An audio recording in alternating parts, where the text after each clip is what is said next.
Hello friends, ವೀನಾಸ್ ಕಿಚನ್ಗೆ ಸ್ವಾಗತ. ನಾನಿವತ್ತು tea time snacks ರೆಸಿಪಿಯೊಂದಿಗೆ ಬಂದಿದ್ದೀನಿ. ಅದೇನಪ್ಪ ಅಂದರೆ ದೀವೆ ಹಲಸು ಜೀಗುಜ್ಜೆ ಅಂತ ಹೇಳ್ತೀವಲ್ವಾ, ಅದರಿಂದ ಬೋಂಡಾನ ಹೇಗೆ ಮಾಡೋದು ಅಂತ ನೋಡ್ಕೊಂಬರೋಣ ಬನ್ನಿ. ದೀವೆ ಹಲಸಿನಕಾಯಿ ಬೋಂಡ ಮಾಡಲಿಕ್ಕೆ ಇದು ದೀವೆ ಹಲಸು ಮತ್ತು ಜೀಗುಜ್ಜೆ ಅಂತ ಹೇಳ್ತೀವಿ ಇದನ್ನು ಬೋಂಡ ಮಾಡಲಿಕ್ಕೆ ಒಂದು ದೀವೆ ಹಲಸಿನಕಾಯಿ ತೊಗೊಂಡು ಬಂದಿದ್ದೀನಿ. ಇದನ್ನು ಸಿಪ್ಪೆ ಎಲ್ಲ ತೆಗೆದು ಮಧ್ಯ ಗೂಜೆಲ್ಲ ಇರುತ್ತೆ ಅದನ್ನೆಲ್ಲ ತೆಗೆದು ತೆಳುವಾಗಿ ಕಟ್ ಮಾಡಿ ತೊಗೊಂಡು ಬರೋಣ.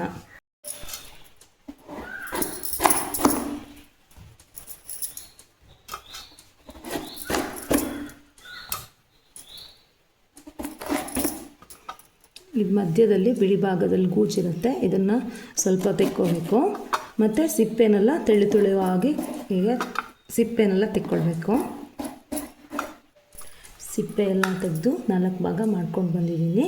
ಇದನ್ನು ಇವಾಗ ಒಂದು ಪ್ಲೇಟ್ ತೊಗೊಂಡು ಚಿಕ್ಕದಾಗಿ ತೆಳುವಾಗಿ ಕೊರ್ಕೊಳ್ಳೋಣ. ಜಾಸ್ತಿ ದಪ್ಪ ಇರಬಾರ್ದು, ಇದು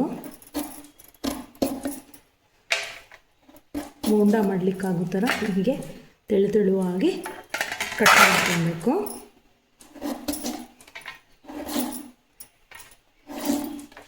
ತೆಳುವಾಗಿ ಸ್ಲೈಸ್ ಆಗಿ ದೀವೆ ಹಲಸಿನಕಾಯಿನ ಈಗ ಕಟ್ ಮಾಡ್ಕೊಂಡು ಬಂದಿದ್ದೀನಿ. ಇದನ್ನು ಒಂದು ಪಾತ್ರೆ ತೊಗೊಂಡು ಸ್ವಲ್ಪ ನೀರು ಹಾಕ್ಕೊಂಡಿದ್ದೀನಿ. ಈ ನೀರಿಗೆ ಹಾಕ್ಕೊಳ್ಳೋಣ. ಇದರಲ್ಲಿ ಸ್ವಲ್ಪ ಮೇಣ ಇರುತ್ತೆ ಅಂತ ಹೇಳಿಬಿಟ್ಟು ನೀರಿಗೆ ಹಾಕ್ಕೊಳ್ಬೇಕಿದು. ಒಂದು ನೀರಿಗೆ ಹಾಕೊಂಡ ತಕ್ಷಣ ತೆಗಿಬೋದು, ಜಾಸ್ತಿ ಟೈಮ್ ಏನು ಇಡಬೇಕಂತ ಇಲ್ಲ. ನೀರಿಗೆ ಹಾಕಿ ಸ್ವಲ್ಪ ಈಗ ತೊಳೆದು ಕೂಡಲೇ ಎತ್ಕೊಳ್ಬೋದು. ನೀರಿಗೆ ಹಾಕಿ ಹಿಂಗೆ ಒಂದು 2 ನಿಮಿಷ ಬಿಟ್ಟು ಇದನ್ನು ತೆಗೆದ್ರಾಯಿತು.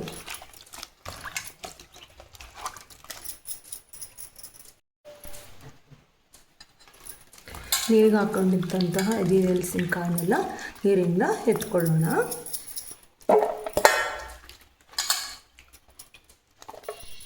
ಮೊದಲಿಗೆ ಬೋಂಡ ಮಾಡಲಿಕ್ಕೆ ಇವಾಗ ಅರ್ಧ ಗ್ಲಾಸ್ ಆಗುವಷ್ಟು ಕಡಲೆ ಹಿಟ್ಟು ಮತ್ತು ಒಂದು 2 ಸ್ಪೂನ್ ಆಗುವಷ್ಟು ಅಕ್ಕಿ ಹಿಟ್ಟು ತೊಗೊಂಡಿದ್ದೀನಿ. ಸ್ವಲ್ಪ ಹಿಂಗೆ ಹಾಕಬೇಕಿದಕ್ಕೆ.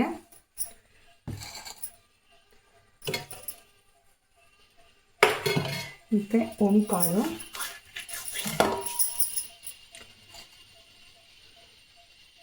ಖಾರದ ಪುಡಿ 1 ಸ್ಪೂನ್ ಆಗುವಷ್ಟು, ರುಚಿಗೆ ತಕ್ಕಷ್ಟು ಉಪ್ಪು, ಇವನ್ನೆಲ್ಲ ಹಾಕ್ಕೊಂಡು ನೀರು ಹಾಕ್ಕೊಂಡು ಚೆನ್ನಾಗಿ ಕಲಿಸ್ಕೊಳ್ಳೋಣ. ಹಿಟ್ಟನ್ನ ಚೆನ್ನಾಗಿ ಕಲಿಸ್ಕೊಂಡ್ಬಂದಿದ್ದೀನಿ. ಇವಾಗ ಒಂದು 1/4 ಸ್ಪೂನ್ ಆಗುವಷ್ಟು ಅಡುಗೆ ಸೋಡಾನ ಹಾಕೋಣ.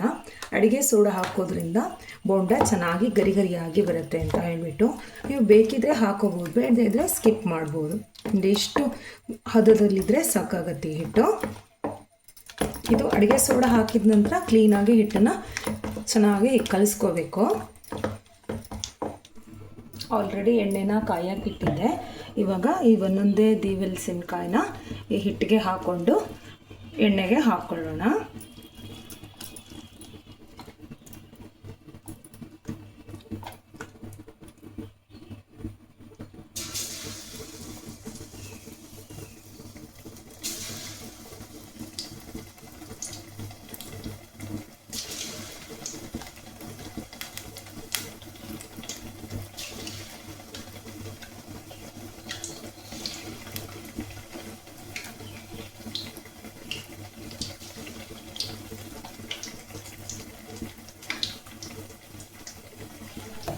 ಎಲ್ಲ ಬೋಂಡಗಳನ್ನು ಎಲ್ಲ ತಿರುವಿ ಹಾಕ್ಕೊಳ್ಳೋಣ.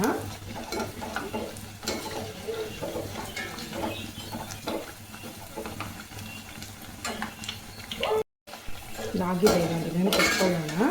ಮತ್ತು ಉಳಿದಂಥ ಎಲ್ಲ ಬೋಂಡಗಳನ್ನು ಹೀಗೆ ಮಾಡ್ಕೊಳ್ಳೋಣ.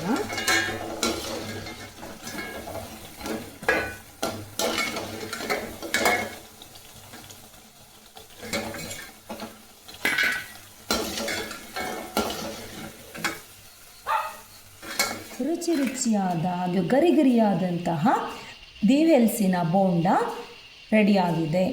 ಈ ವಿಡಿಯೋ ನಿಮಗೆ ಇಷ್ಟವಾದಲ್ಲಿ ಲೈಕ್ ಮಾಡಿ, ಶೇರ್ ಮಾಡಿ ಹಾಗೂ ನನ್ನ ಚಾನಲನ್ನು ಸಬ್ಸ್ಕ್ರೈಬ್ ಆಗಿ. Thank you.